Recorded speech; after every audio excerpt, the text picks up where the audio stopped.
Hello, Joy. How are you? You look very well. Swing looks really nice. Really impressed with the quality of the footage. So nice to see such high resolution images of your swing, and it's going to be really nice to give you really clear information off the back of that. So well done, you.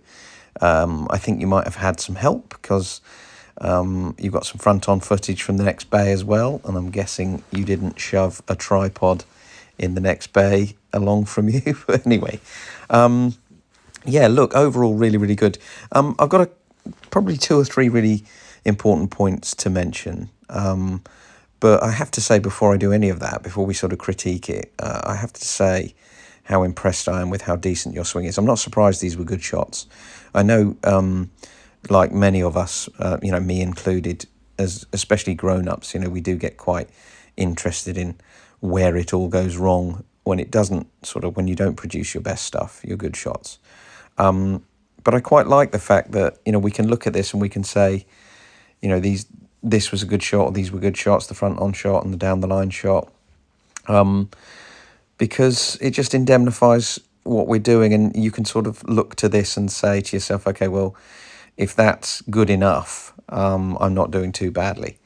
I can see a little bit of right to left ball flight there, or I believe I can. I don't think that ball starts curving off to the right, and that's really consistent with the shapes that we can see. So we can do a good explanation of why you flight the ball nicely with that sort of slightly right to left ball flight, or fairly straight ball flight, if anything, a tinge of right to left,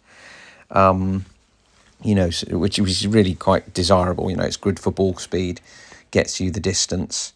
If you hit a shot that's left to right with your driver, then it's not as good for distance. Doesn't mean to say it's a problem, but not as good for distance. Anyway, you can see I already took the liberty of drawing a line in there, and that line, I might be lucky enough that I've already explained where it is and why I put it there. But it's basically, you're looking at a cross section of your swing, so the circle that your club head moves around. This is us looking at that circle from side on, so it appears like a line, and that's your swing plane. Now, a good way to sort of conceptualize why I've drawn it right there, there's a central point inside your upper body, which is basically like a pivotal point, and it's roughly where I've drawn that very crude circle. But it's also, you could describe that pivotal point, that central point, as your center of mass or your center of gravity. What I'll do is I'll draw a vertical line straight down through that point. I always like to see that balanced more or less above your kneecaps, which it almost perfectly is. So that's why you look so composed over the ball, so nicely poised, so ready to go. And generally, I always see you exhibiting really good balance and decent rhythm in your swing. So no complaints there. I know the compliments are coming thick and fast, and you're waiting for the what am I doing wrong, so I suppose I better get on a little bit with that. When you move the club back, just a little, and I'll do a piece to camera which sort of shows this even more precisely. But your left arm sort of hugs into your body a little bit. And although I like the alignment, the way this line here, your shaft matches your body alignment, and the target line of broadly, the broad direction of play, your left arm and the shaft are pointing back broadly towards the camera. I'd kind of like to see your left arm here and your hand sort of here and your club about here. And I'll explain a little bit more about why in a second, why that would be the case. Okay, so, excuse me, oh dear. I think what's going to happen is if we can initially make the first part of your backswing what most golfers might refer to as a little bit more upright, or a bit more straight back. So if your club arrives on something like this line that I'm illustrating, and your left arm and hands stay on this line, it'll have a habit of feeling like the club's moving slightly more out and away from you. But what I believe that will do is it will mean that your backswing ends up in a slightly higher, more upright position, because we've got the club here, the mass of the club, the mass of your hands, vertically outside of your base a little bit. In a perfect world, your hands would arrive on this line at some point, certainly, ideally, as you get to the end of your backswing, and that your hands and the club, so the club would sort of be more here, more here, this kind of region. And what it is really is it's a good sign, because if you can have your hands and the club vertically above your heels or your ankles, something like that, it just means that you've got a bit more stability. And when you change direction, you can do it with even more conviction. So it's a balance thing, really. You wouldn't build a tower and build the top of that tower outside the base. You'd want it vertically above the base. If you think of a skyscraper, they're never going to build the top of it, sort of on a slant or out like the Leaning Tower of Pisa. That was an accident, and luckily for them, the top of the tower is still within the center of gravity of the tower, so it's still stable and it still stays upright. But you wouldn't design it like that. You wouldn't want to make it like that. But I guess, you're living proof that we can not necessarily be in the perfect backswing position, but we can recover because you hit a nice shot here, of course. So again, just trying to indemnify, sorry about the frog in my throat, indemnify the fact that you can still play great golf from there. But it'd probably be even easier if the club arrived on that line. So I'll do a comparison in a second for you. But for right now, when we change direction, the club arrives a little from underneath. And again, I think that's a consequence of your backswing getting a little bit sort of flat and a bit more around you than you might ideally want. And the club arrives from underneath, which is a constituent part. That club arriving from sort of under here is part of the sort of in to out swing path, which contributes to either shots that push straight to the right or shots that draw slightly to the left, or possibly even hook if the club face is very closed.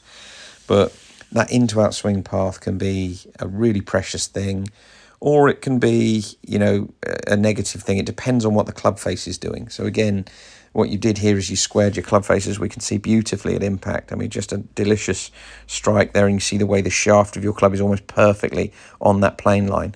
And you can also see the way the club continues to move almost perfectly on that plane line. But nobody's perfect. You don't need it to be perfect. Just good enough is frankly good enough. What I really like, Joy, about your forward swing is the credence and the due diligence to things. The footwork you've got is so good. We can see your left leg. We can see both the pockets in your back, see both your glutes basically pointing back towards us, which is always a really, really good sign. I think your right arm's a bit straight through impact, but some people do it that way. I in a perfect world, I think you could probably put more power and more pressure into the ball if your right arm had a bit of flexion remaining in it, and I'll incorporate that into a little comparison from down the line before I do a piece to camera outside. But I just honestly, I think it's really, really good. Your impact conditions are so decent. I just think you're going to continue to play more and more good golf. All you've got to do is interact with the game of golf plenty. Get a club in your hand and just keep going. I know that's not always possible, but I really think your swing has a lot of positive qualities. I'm just going to draft in a helper here. So this is Nelly Corder, famous lady golfer, former world number one. Not sure if she is world number one, I'm embarrassed to say right now, but she's a fine player and a good example. Taller than you or I think. So we'll just bear in mind the structure of her swing and the appearance of it might be subtly different. But there's that plane line, and there's that centre of gravity, and it's sort of vertically above her knees, just a little bit out beyond. If I was her coach, I might investigate whether she could be even more stable. But she's certainly not horribly off balance. But yeah, let's have a little look. Her halfway back position. You can probably see that her left arm is a little bit more away from her body. Yours sort of hugs into your chest a bit more. Don't worry about those angles. But yours is sort of hugged into your chest and the club's sort of more here, which again isn't a disaster. Not trying to suggest that it is. But I think the culmination, and this is the intriguing thing, at the end of her backswing, you see how almost perfectly the butt of the club and the shaft of the club and the face of the club are sitting on that plane line. That won't be accidental. She will be aiming for that. So again, vertically, the club a little bit more above her ankles and heels. So that gives her stability going forwards, even if you criticise her starting balance position, which it would be a bit harsh and a little bit irresponsible to tell her it's no good. But I think that she's close, and so are you. But the end of backswing position, just a little bit. She's got the drop on you there. All right, but going forwards, let's see how she changes direction. Oh, okay, I was probably even unkind to her that her backswing hadn't quite finished when I started to critique it, but you can see how perfectly the butt of the club is on that plane line. So I'll give you a little tip on how to engineer that a little bit more continuously, but it's basically trying to feel that your hands are vertically above your right shoulder, your right collarbone, that kind of feel. Will help. You can see she delivers the club a little bit from underneath that line, like a lot of players do, and you do, and you can see the way the club head travels up that line. So look at how consistent with really good golfers your lines are and your shapes are with your swing. Therefore, it's hard to talk about in terms of it's mostly wrong. It's mostly right what you're doing. So just trying to indemnify that. But that backswing tweak, I'll explain that in front of camera even more precisely when I am outside. So I'll break off from this now. We'll have a look at the front on. This is where it gets a little bit trickier. I don't think it's as a difficult concept to understand. And this concept is probably the only major way in which shots with your irons and golf for any golfer with short irons versus long clubs particularly differs. There's almost a license to make a slightly different swing in one fairly straightforward respect. When I'm explaining this, I do have to make a point here that if we carefully and diligently mark the position of the camera, all right, so I've got a nice straight line right next to that pillar, that upstanchion, whatever you want to call it, that's holding the roof of the driving range up. As we play through the footage, you can see the camera in relation to the world moves forwards a bit. So it's actually quite important to note that when we measure the lateral movement in your golf swing, and that's obviously not possible to realistically do when we're looking from down the line. So this is where having two perspectives and having this lovely front-on footage of yours is important. I think there we've marked the position of your left shoulder, and we'll play the footage forwards. And what this all relates to is that pop-up shot that was coming off the top of your driver and going sort of sky high. So although normally what I would look for is any sign that your left shoulder is nearer to the target at the moment of impact than it was when you started, but the problem I've got with that is the camera moves forwards and it sort of, flatters or disguises any forward movement of your body. So what we'll have to do is we'll have to relate the impact position, which is about, and let's use a different coloured line, the impact position, which is about there,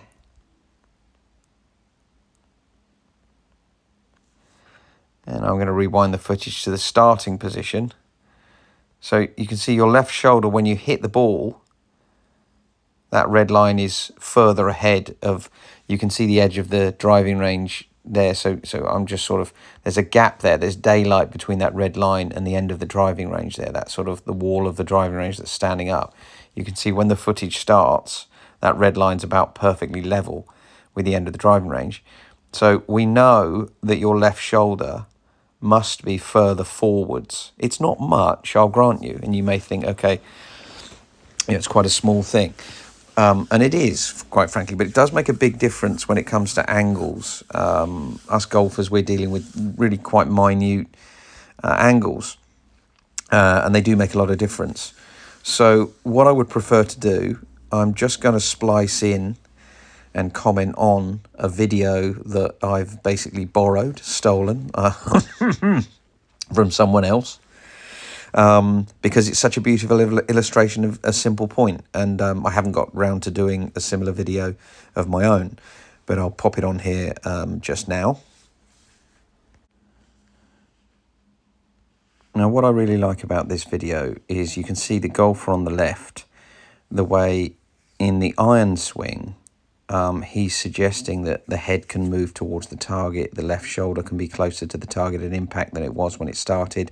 You can see the way his head is moving towards the target through that dotted line in the iron swing on the left. Now on the driver swing on the right, what he's advocating, sorry if I can just play that back, what he's advocating is that the head stays behind that line and the left shoulder doesn't get any closer to the target than it was when it started. So I've actually got a really succinct, well, I've got a drill separately than this. So I'm just going to send you and include a link, on our thread, on our WhatsApp thread, that shows you the drill that helps. And you can set up a little drill that I've devised to encourage this style of swing with driver. It has to do, and I'll mention this just when I'm in front of camera in a second, but it has to do with the fact that the iron typically has much more loft than the driver, and the iron typically has more of a forward-leaning shaft than the driver.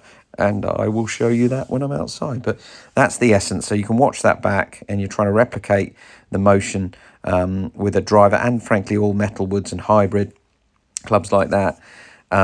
You'll avoid hitting the ball too low at times, and also you'll avoid popping up the ball straight up in the air off the top of the club, which I know was a major panic for you when you initially got in touch with me recently. So that's really an explanation as to why it's happened. And again, I'll just reiterate that outside just now.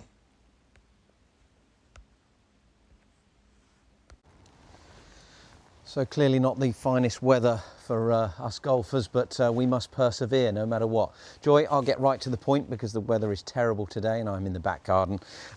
Your driver has a straight face and a backward leaning shaft. You can see the way the shaft of the club exits the head and it leans back like that. So it sort of leans away from the target by design.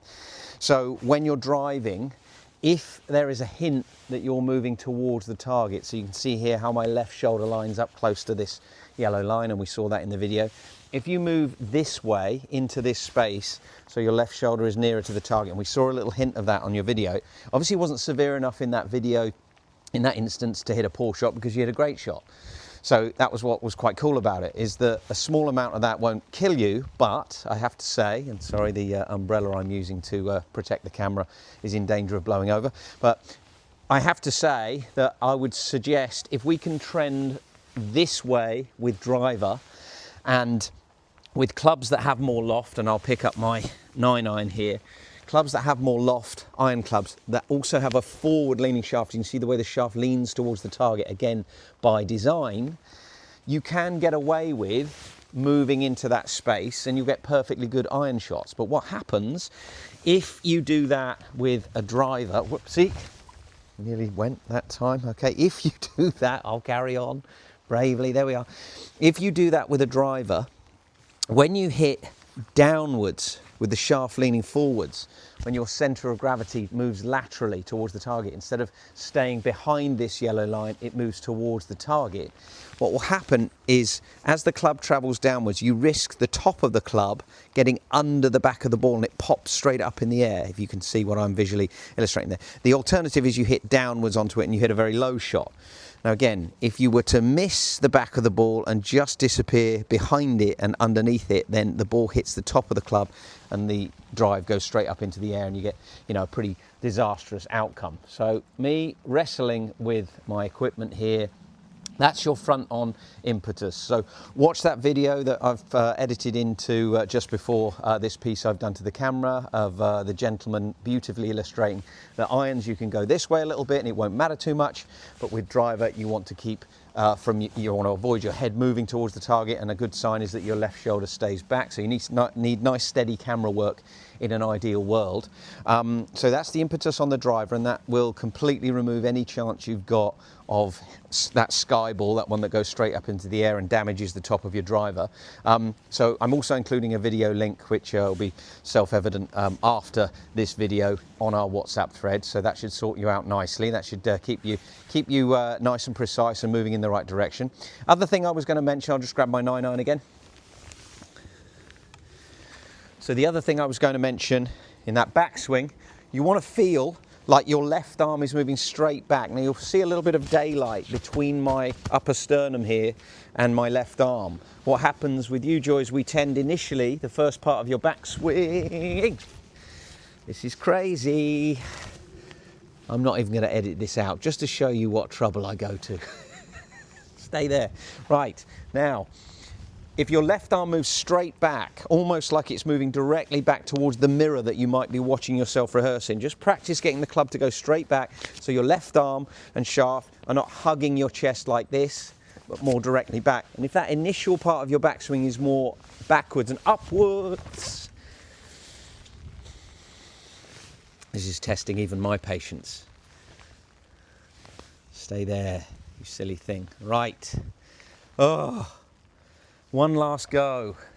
If your initial part of your backswing, whoops, is directly backwards and more upwards, then your hands will end up more vertically above your right shoulder rather than into you and ending up with your hands vertically sort of behind your heels there, which we highlighted just a minute ago on the video. So again, straight back and up. All right, hands above your right shoulder. If you drop the club down, it would fall onto your right shoulder, onto your right collarbone. We don't want to go so high up that it ends up, the club's above your head. But if we can get that club moving more directly back straight away, that will lead us to a destination where the club is more balanced above your base and we'll be able to deliver more and more power, more and more effectively. Phew, I'm getting soaked. I hope that's good enough to help you with your goal. See you soon, Joy. Take care.